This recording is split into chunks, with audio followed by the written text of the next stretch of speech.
Allu అర్జున్ను arrest చేయడాన్ని తెలంగాణ సమాజం అందరూ హర్షిస్తూ ఉంది. ఈ హడావుడి చూస్తూ ఉంటే ఏదో స్వాతంత్ర సమరయోధుని అరెస్ట్ చేసిననే విధంగా ఈరోజు క్రియేట్ అవుతూ ఉంది.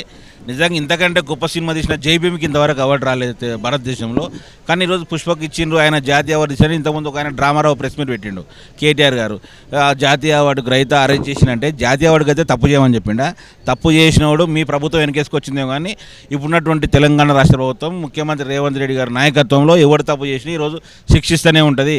మొదటి రోజు కూడా ప్రీమియర్ కూడా 1200 రూపాయల టికెట్లు పెంచిండ్రు, తర్వాత 1000 రూపాయలు ఇచ్చిండ్రు. అది కూడా ఒక పెద్ద తప్పు నిర్ణయం ప్రొడ్యూసర్ చేసింది. ఏమనంటే ప్రొడ్యూసర్ పెంచుకున్నారు, తర్వాత మాకు సంబంధం లేదు, వాళ్ళు పిలిస్తే వచ్చినని అల్లు అర్జున్ అంటుండ్రు.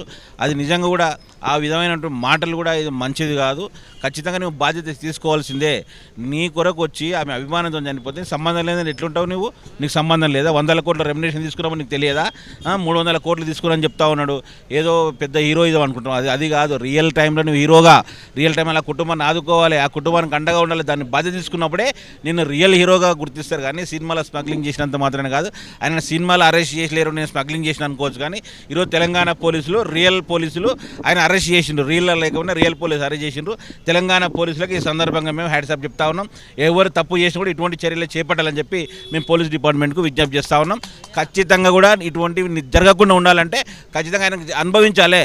ఈరోజు ఆ కుటుంబం ఏ విధంగా మనోవేదన ఉందో, ఈయన కూడా 4 రోజులు జైల్లో ఉంటే అల్లు అరవింద్ కూడా ఆ విధంగా అర్థమవుతుంది. తండ్రికి ఆ బాధ ఏందో ఆ కుటుంబానికి కూడా తెలియాలని చెప్పి మేము చెప్తా ఉన్నాం. ఖచ్చితంగా శిక్ష పడేలా ఈరోజు కృషి చేయాలని చెప్పి పోలీస్ డిపార్ట్మెంట్కు మేము విజ్ఞప్తి చేస్తూ ఉన్నాం.